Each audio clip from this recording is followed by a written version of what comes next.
Williams. Thank you, Madam Acting Deputy President, and I rise to speak on this legislation, Treasury Legislation Amendment, Unclaimed Money and Other Measures 2012. Could I say, Madam Acting Deputy President, this bill should be called the Government Has Its Hands on My Wallet Bill. That's what this is about. It's amazing. I was just thinking when sitting there waiting and listening to my colleague Senator Mason's contribution to this debate.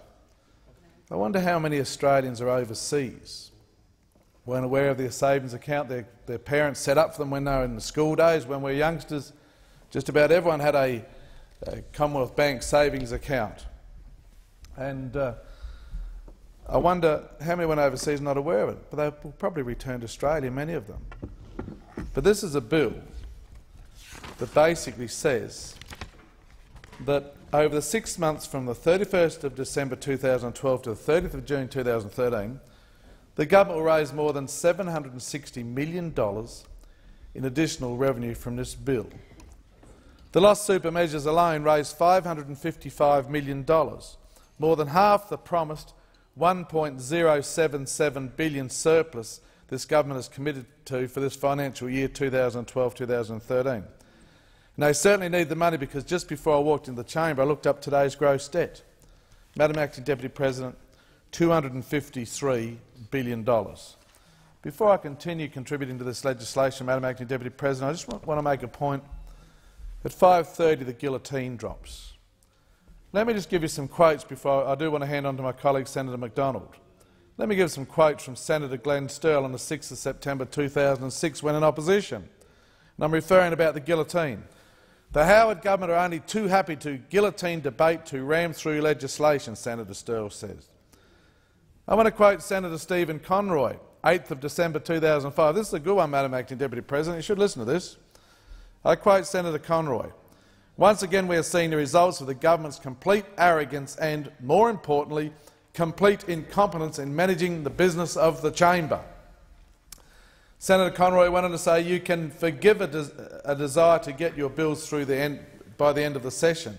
What you cannot forgive is this sheer arrogance and incompetence.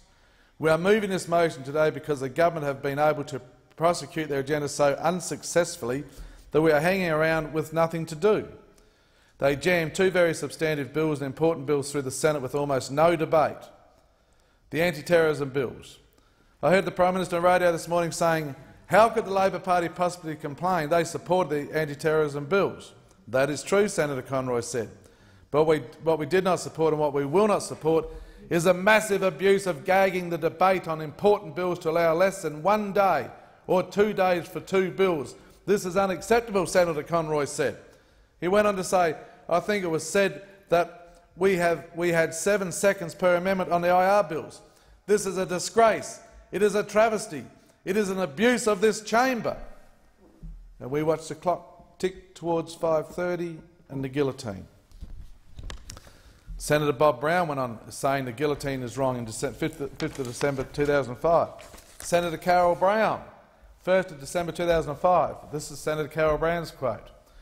We have seen this out-of-touch government continue its arrogant abuse of the Senate by gagging and guillotining debate. And the last one I wish to quote before going on to the bill, Madam Acting Deputy President, was Senator Joe Ludwig. Madam Acting Deputy President, Leader of the Government cannot come in here throwing his weight around these days because of his clever dieting and fitness exercise. He doesn't have much weight to throw around these days, and I commend him on his success of his weight loss program. He'll be back. Hopefully he'll get out of the drought-stricken area in the new year sometime.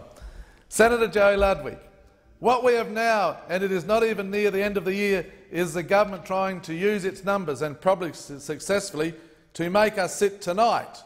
All it really demonstrates is that the government has been unable, unwilling and incapable of managing its own program.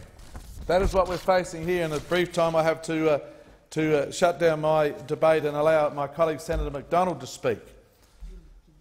But as I said, this is penny pinching at its greatest.